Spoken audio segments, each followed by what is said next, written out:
अस्सलाम वालेकुम दोस्तों, मेरा नाम सहज है। आज मैं फिर बहुत ही मज़ेदार किस्म की रेसिपी लेके हाज़िर हो चुका हूँ। ये बहुत प्रोटीन से भरी हुई है। माश की दाल हम बनाएंगे बिल्कुल रेस्टोरेंट और ढाबा स्टाइल में। तो चले बिना टाइम ज़ाया किए हुए हम अपनी रेसिपी की तरफ बढ़ते हैं।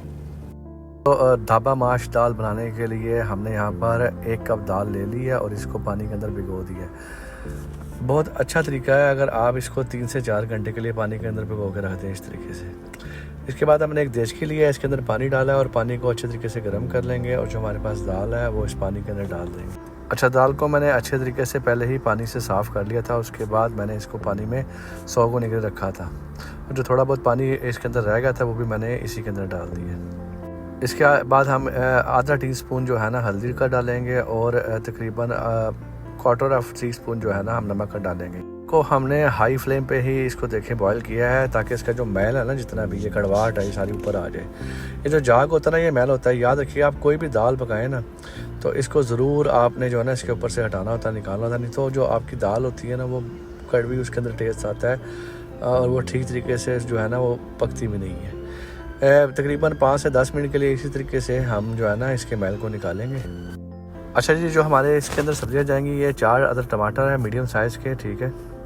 इसको हम तकरीबन 4 टुकड़ों में इस तरीके से हम काट लेंगे क्योंकि हमने इन टमाटरों को जो है ना ग्राइंड करना है और हम इनको ग्राइंड करके डालेंगे। इसके अलावा ये मेरे पास 4 से 5 अदद हरी मिर्चें हैं। ये मोटे साइज़ की जो हरी मिर्च होती है वो वाली हैं। ये ज़्यादा स्पाइसी नहीं होती। इनको मैं 4 पीस कर लूँगा इस तरीके से। ये देखिए बस दोस्तों, यहाँ पर हम कढ़ाई का इस्तेमाल करेंगे जैसे रेस्टोरेंट्स में इस्तेमाल होती है। इसके अंदर सबसे पहले हम डालेंगे जो हमने टमाटरों की अपनी प्यूरी बना ली थी। ये देखें, मैश करके सारे टमाटरों की ग्राइंड कर लिए थे हमने, ये डालेंगे। और अब जो फ्लेम है, जो हमारे चूल्हे की आग होगी वो हाई टू मीडियम होगी। थोड़ी देर इनको तकरीबन 4 से 5 मिनट पकाने के बाद जब ऐसे इसमें बॉयल आने लग जाएगा तो इसके अंदर हम लहसुन अदरक का पेस्ट डालेंगे। 1 टेबल स्पून मैंने डाला है और इस तरह इसको मिक्स कर देंगे। 2 से 3 मिनट लहसुन अदरक के पेस्ट को पकाने के बाद जो हमारे पास दाल है ना, जो हमने बॉईल करके रखी हुई थी, ये देखें, वो हम इसके अंदर डाल देंगे। साथ ही हम इसके अंदर 1 टीस्पून जो है ना दरदरी मिर्च डालेंगे। 1/2 टीस्पून इसके अंदर हम साल्ट डालेंगे। 1 टीस्पून इसके अंदर हम पिसा हुआ धनिया डालेंगे। 1 टीस्पून हम इसके अंदर पिसा हुआ ज़ीरा डालेंगे। इसके अलावा 1 टीस्पून हम इसके अंदर काली मिर्चें डालेंगे। इसके अलावा 1 टीस्पून हम इसके अंदर सुरख मिर्चें डालेंगे। और ये मेरे पास जो है ना साबुत थी, वो मैंने इसके अंदर 4 से 5 डाल ली है। इनको हम कश्मीरी लाल मिर्च कहते हैं। मसाले डालने के बाद हम अच्छे तरीके से इसको मिक्स कर लेंगे इस तरीके से और 2 से 4 मिनट के लिए इसी तरीके से इसे भूनेंगे। अभी हमने कोई भी ऑयल और इसके अंदर कुछ भी और चीज़ नहीं डाली। हम इसी तरीके से बस इसकी बुनाई करेंगे 4 से 5 मिनट के लिए। और उसके बाद जो मैंने हरी मिर्चें काट के रखी हुई थी ना, वो इसके अंदर डाल देंगे।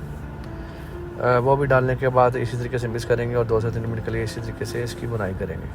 अब 10 मिनट हमें भूनते हुए हो गया। अब इसके अंदर हम ऑयल डालेंगे। मैंने इसके अंदर तकरीबन 1/2 कप ऑयल डाला है।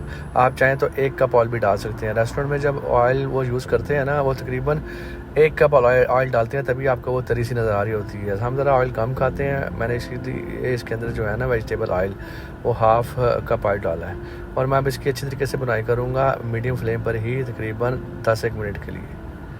10 मिनट बुनाई करने के बाद जब ऑयल ऊपर आ जाए तो मैं ये देखें, मेरे पास टिक्की है मक्खन की। आप कोई भी मक्खन की टिक्की ले सकते हैं।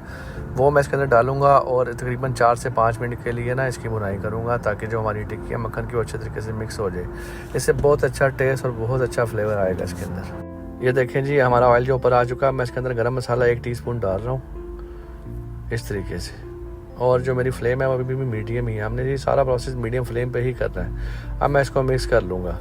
इसके अलावा मैं इसके अंदर हरा धनिया डालूँगा इस तरह ऊपर से। और हमारी दाल जो है ना ढाबा स्टाइल में, बिल्कुल प्रोफेशनली ढाबा स्टाइल में जैसे रेस्टोरेंट्स में आप खाते हैं, ये अब तैयार है।